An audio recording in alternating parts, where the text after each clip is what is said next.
Do you think Michelle Pfeiffer is ever gonna not be good looking? She's 66 now. I've always liked older women. Yeah, but at 15, were you saying that a 66-year-old was? It depends on the. Yeah, maybe not at 15, but at 18.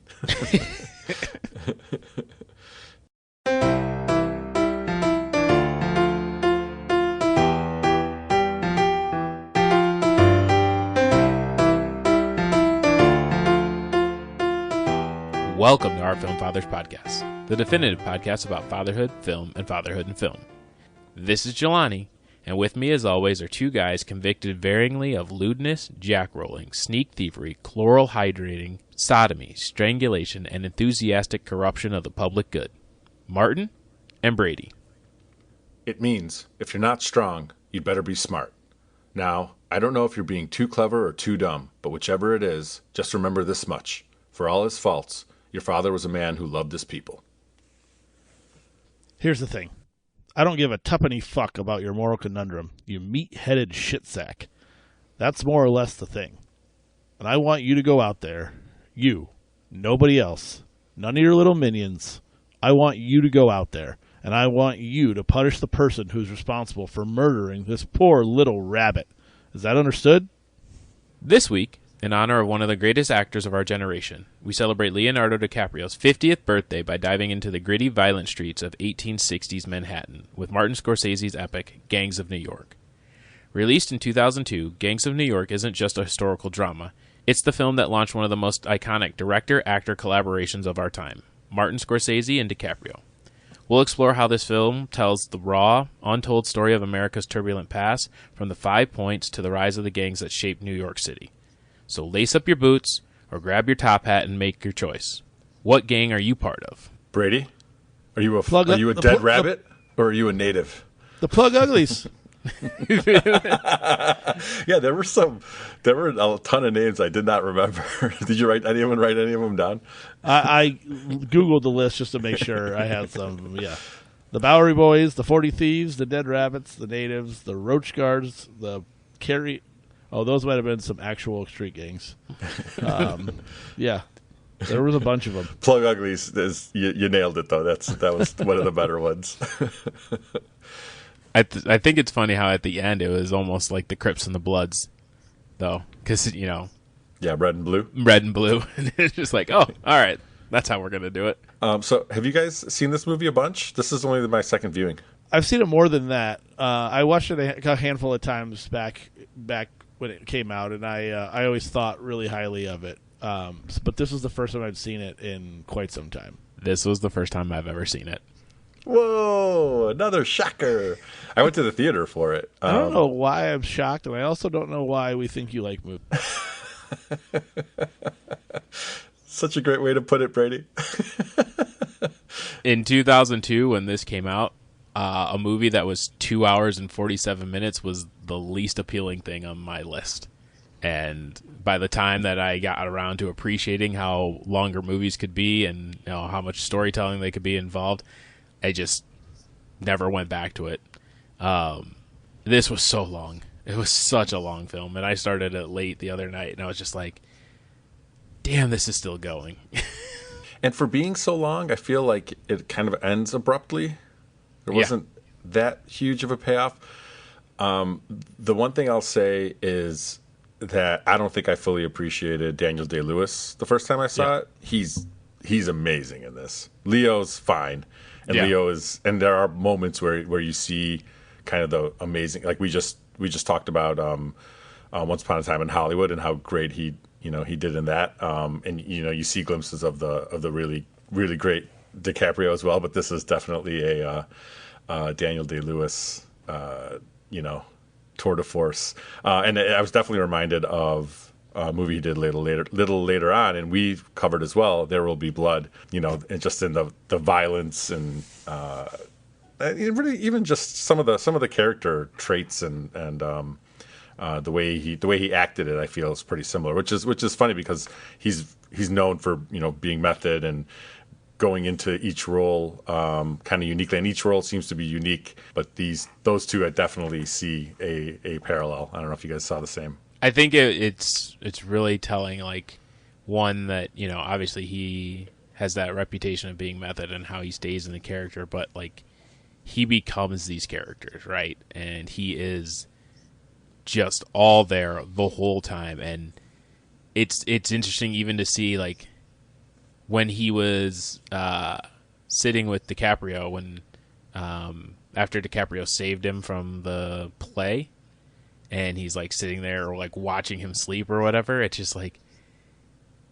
there's no like love, right? There's like respect for other people, but like there's no like, oh, I wish, you know, this the best for this person or anything. He's like, no, if you succeed and you survive, you're good by me, but if you don't, oh well, that's, you know, on you. And he embodies that. Like, I don't want to say it's, I mean, it is evil. It's 100% evilness, but it's like also just like that cold and, you know, I don't even know how to describe like what he did in this film, but yes, you're right, Martin. He like swallowed the role whole.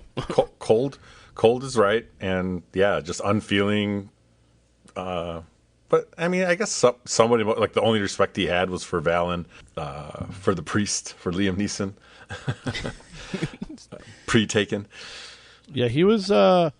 He's obviously renowned for being what he is in any and all roles. I saw, you know, in a couple of the notes, he went and trained as like at like a butcher shop for several weeks to learn how to like meticulously cut and gut carcasses. He hired circus performers to come to his home in Ireland and teach him how to throw daggers. And, you know, you mentioned, like, yeah, he had his own eyeball covered in prosthetic glass.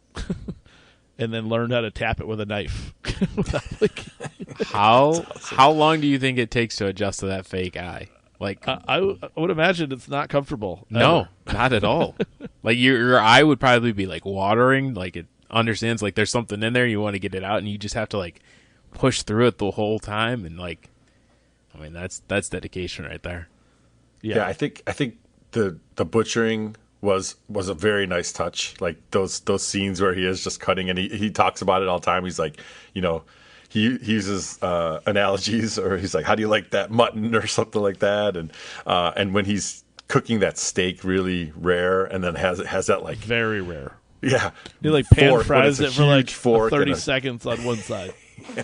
And then he's just slicing it in front of, you know, and he's cutting it in front of him. I mean, that's just like perfect. I didn't appreciate that again the first time 20 years ago, but this time I loved it. I loved all those little things. Was it a steak or was it a pork chop?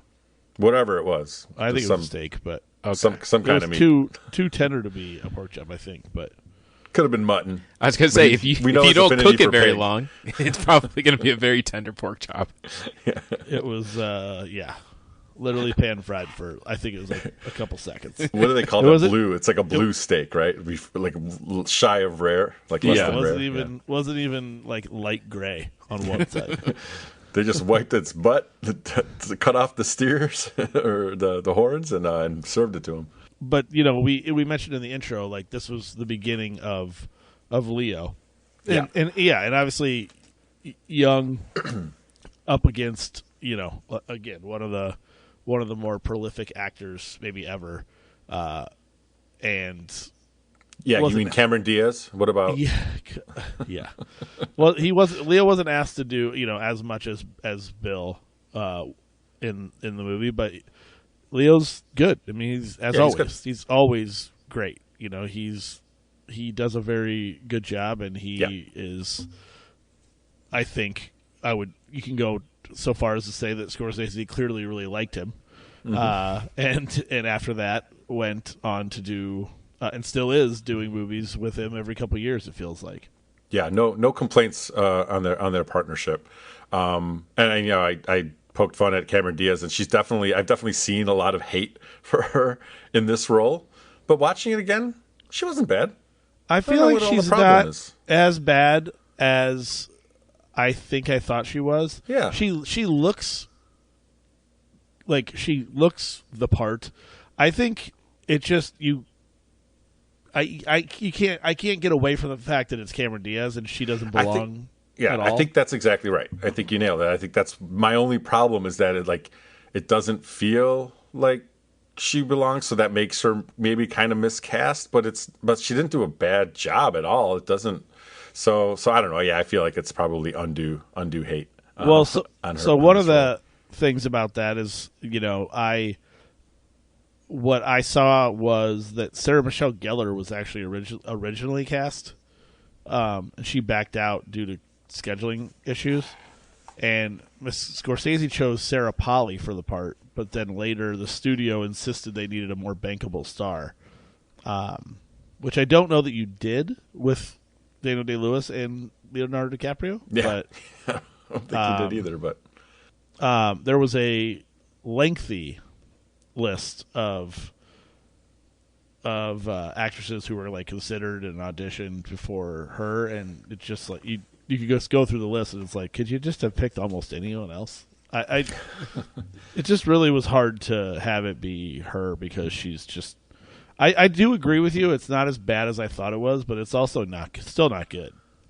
I feel like you said she kind of looks the part. I feel like part of it is that she might be too good looking, or like she should be. I don't know. She doesn't maybe really look of the time. She doesn't really look like 1865. No, I for some guess I reason. just mean with like the red hair. They the red hair looked good. I mean, she to me passed. Yeah, I think it's just you can't separate some people from who they are, and that I think she's one of them. Yeah. Or at least Yep. in my opinion, based off this. But what I wanted to talk about the cast because one thing I found really interesting was the one thing I thought was cool was that the film was first conceived in '78. And Scorsese, one of the notes I saw, so he had planned to possibly cast Dan Aykroyd and John Belushi as the two, The Blues Brothers. and then it fell apart after Belushi died. I mean, That's someone's pranking you. That's not real. way to ruin it. And It's on an April 1st. then he also later on was contemplated a Mel Gibson as Amsterdam and Willem Dafoe as the Butcher. That I could see. And then Back in the day. when it was actually coming to fruition this time around, he in an interview, Scorsese said he offered the part of Bill the Butcher to Tom Hanks, and he loved it, but was doing Road to Perdition. And then I think Paul Thomas Anderson might have been the one who recommended Daniel Day-Lewis. Had he worked with him already? There Because There Will Be Blood is after this. Will Be Blood was definitely after it. I'm trying to look and see if what he might have done prior with PTA. Boxer, Crucible. I don't know. I don't. It doesn't. And maybe appear he that just loved may him. have- Yeah. Right, and maybe that could have just been part of it. But it did make me wonder if we were to remake this movie or recast this movie and redo it now, currently, who would potentially be in for the roles? And my first thought was that you could have Leo play Bill the Butcher. That could be fun. I don't have any answers for Maybe for like any, you got any a other Barry ideas? Keoghan as Okay. Amsterdam. Okay. Would he be able to pull off the transformation at the end? Like, I don't know if he. Maybe. Maybe not. Yeah. I would have said that had people known about her before, I think Kelly Riley would have been, the same role as Cameron Diaz. They would have swapped her out. She's probably a little too old for this. No, I know now, but like, Well, that's what the question is. If we recast it now, I know. I'm Yeah, just saying. he's going like, back to right the previous conversation about Cameron Diaz. Is it like a Florence Pugh maybe today for that role? That's pretty good. yeah, maybe. That works. Gleason Harry Styles. Gleason definitely obviously still is. plays himself. Same role. Right, Still- Gleason.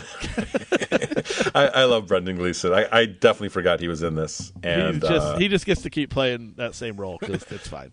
And It's the same. It's fine. and I forgot about that scene. But as soon as he walked away from it, I'm like, oh yeah, I remember what happens here. Yes, And that's I God. agreed. That's probably the I mean, it sticks in your memory, right? So I remembered it almost word for word. Then after it happened, after I saw it again. But yeah, such a good. He throws the knife in his back and then just yells at him and says, "See this notch? This Or notch is for you." Is Cillian Murphy? Is he too old to play Amsterdam? Probably. Yeah. He could this probably point? do Bill, right? Maybe Yeah, too maybe close he's to Bill. Peaky Blinders, but he could probably pull off a Bill the Butcher. One of the things that I liked about this film, and because it's one of my favorite films, and is the Count of Monte Cristo kind of feel to it, right? Where Amsterdam goes away for 16 years, comes back, nobody recognizes him immediately, nobody realizes who he is, and he kind of just ingratiates himself with Bill and his crew, kind of to like collapse it from the inside. And then you kind of see all the other people that were either part of his crew or part of the, the Dead Rabbits before, and then how they've all like either turned or left and tried to make their way. And when you see John C. Reilly as the police officer, when you see the other guy who went over to Bill's side and things like that, and he's like, "Oh, I remember you," and I'll keep tabs, kind of like, "Hey, I'm watching." So I thought that was really cool, where they were able to do that. And I thought it was going to hold out a little longer before the reveal of Amsterdam being Neeson's son. Like maybe that was going to be like a bigger, like a later on kind of deal. But I guess they do it well in order to set up like the final battle, right? So as Martin always says, you got to have your getting the crew together montage, and so they were able to do that when they're in like the church and stuff like that. So, but you mentioned John C. Reilly. It's funny because when I first saw this movie, I was like, oh yeah, John C. Reilly. He's like this serious good actor. He's in Magnolia and Boogie Nights. And then he became this comedy. Like now I almost look at him in this and I'm like, oh, it's so weird to see him like a serious role. But I'm like, no, that's how I knew him first. I almost forget that because you think of Talladega Nights and all the comedies that he's done. But he's perfectly good in this. Well, and you mentioned those two. That's funny because those are like the two, and I always actually think of For Love of the Game as well because he's in that, and there's a little bit of comic relief, but for the most part, it's not like he's being Step Brothers funny or anything. But I was looking at the Academy Awards for this year because I was trying to figure out who the fuck won over Daniel Day-Lewis because he's just insanely good. And in looking at it, I'll answer that question in a second, but in looking at it, I noticed that, did you know John C. Reilly was an Academy Award nominated actor? Because he was this year, but not for this movie. As an actor in a supporting role. Was it Chicago? It is Chicago, which I've never seen, so that would partially explain why I didn't know that. But, I think most commonly I would be like, oh yeah, he's from Boogie Nights, and he's from this, and he's he has done some serious movies, but he's also been nominated for an Academy Award in Chicago. Yeah, he's got pretty good range. So to answer that question, the actor in a leading role, Daniel Day-Lewis was nominated, did not win. Jack Nicholson in About Schmidt also did not win. Michael Caine in The Quiet American did not win. Nicolas Cage in Adaptation did not win. Adrian Brody in The Pianist was the winner that year. Roman Polanski movie. And I believe that I watched that movie, and I think he's very good, but I do not think he's better than Daniel Day-Lewis. Yeah, I agree. Yeah, I don't know. I have definitely not wanted to rewatch that movie, or have I even really thought about it since I watched it. Whereas Gangs of New York is probably aged better. And I can confirm that Cameron Diaz was not nominated for her role. Scorsese was. He lost to Polanski. Yeah, because I think that movie swept. Did it win the Best Picture too? I was actually looking. Best Picture, no. Oh. Gangs is nominated, Pianist nominated, Lord of the Rings 2 Towers nominated, The Hours nominated. All lose to Chicago. Okay. And Jennifer Hudson, right? Won? Yep. Yeah. Yeah, it was a year. It was a year of movies. It was a year of movies. And in fact, Gangs won nothing. It was nominated for a bunch and won literally nothing. Yeah. Not Jennifer Hudson. Catherine Zeta-Jones won for Chicago as a supporting role.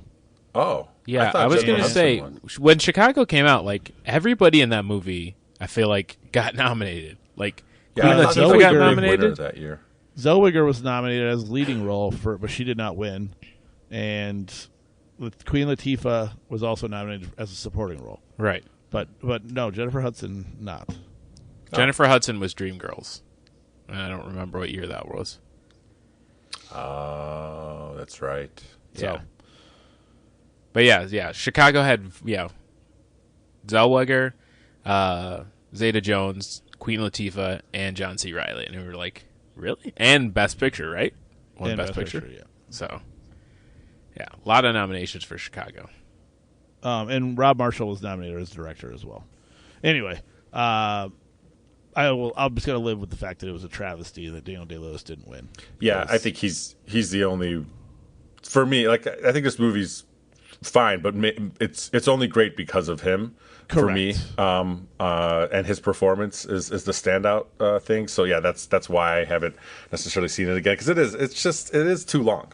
You know, like I could do if there was a lot more of just the Butcher, maybe I could stand the 2 hours and 40 minutes or whatever. But it felt like there was a lot of just montages and things that really could have been cut, and then it did just, to me, end abruptly. So like it could have used some editing. And yeah, we talked about this. Like none of us mind long movies. They just have to justify the length, and I don't know that this story necessarily did.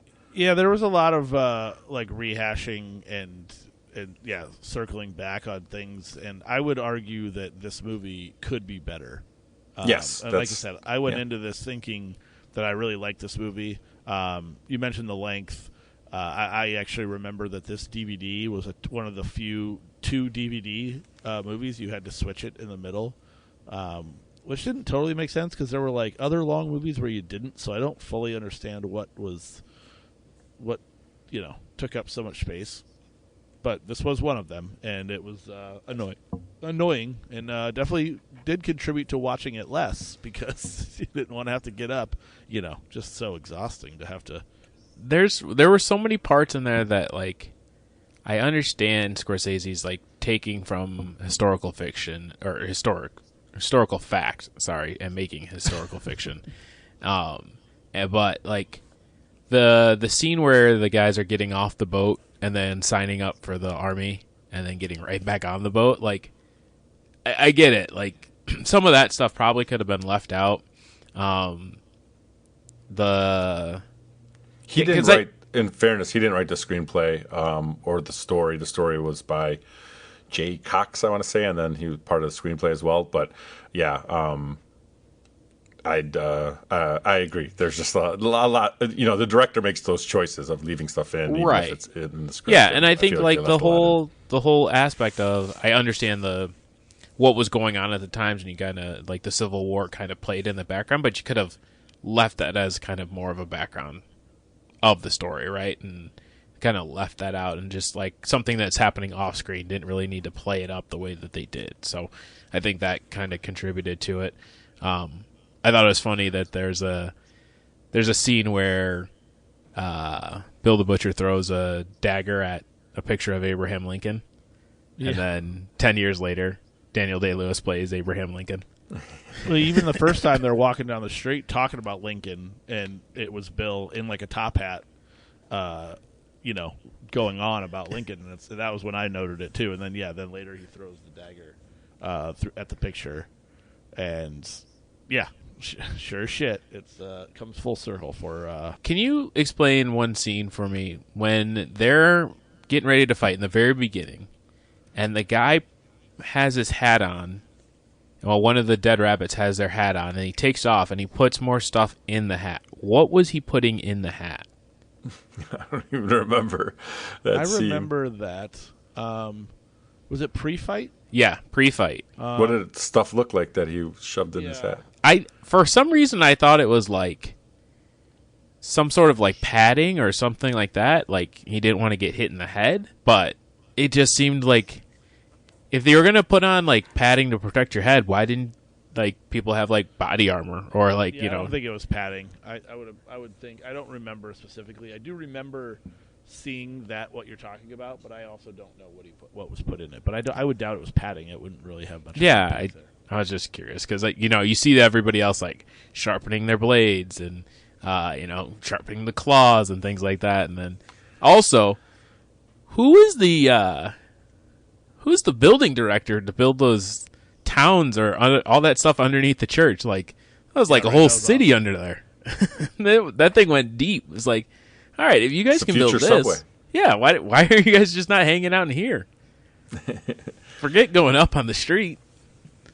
Right. It's Yeah, the, there was some. the caves. There were some flaws if you think about it. That would actually probably be closer to a technicality, I think, of what it looked like, how far up they went, and then to have that be at ground level. But then also when he later runs in there, the kid runs in there to hide, The blade. the blade. He just opens up a hole in the floor and like, or goes down like one flight of stairs. So like, there's probably a little bit of some mix up in terms of how many levels of town and building were below ground, but it was cool looking nonetheless.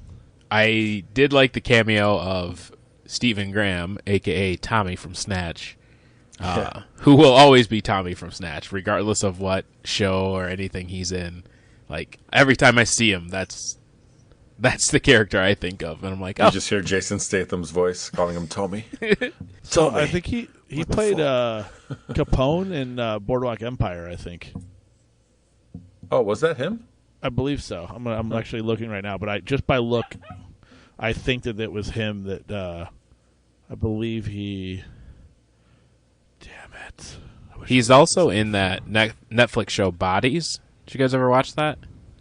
Mm-mm. It's like a murder mystery that like these cops find a body, but one is Sounds like like CSI. 1846, 1946, and like 2046. Like they every 100 years or every century they find the same body. Like you watch some weird shit. Is it it's- sci-fi? yeah, it is. I'm down. It's intriguing. I thought it was going to be like. I thought you were going to say it's like a CSI type thing, or cold cases or whatever you. No, it's But if it's sci-fi, I might get it down with yeah. that. We started it. I never got. Obviously got wrapped up in other things, but it's something that I kind of want to revisit because the premise seems kind of interesting, right? Like the same body is found 100 years apart in 3 different centuries, and you see how like the police have to deal with it and try to figure out like what's going on. Time travel. Yeah, It's definitely time travel. yeah. I mean, multiverse, whatever way you want to call or it. multiverse. Sure. Yeah. Confirmed Al Capone. Yeah, that works. In Boardwalk, That which plays. is what I remember. So watching this movie, I definitely got the feeling I'm like, well, things have gotten better in America, but then I'm also like, There's some parallels. Yeah, there's there were a some lot. parallels in our time. A and I was lot just of like- parallels. I'm like, man, we really do not learn from mistakes and There just like were- the same type of rhetoric that was used back then is still used to this day, still works to this day. There were so. parallels to the point that Disappointing. I legitimately wondered if maybe that Trump watched this movie and was like, And got some and was ideas. just inspired to just take and just spout off some of the same shit over the years. Bill the Butcher. Yeah, for sure. There's a lot of them, and you could see it in them.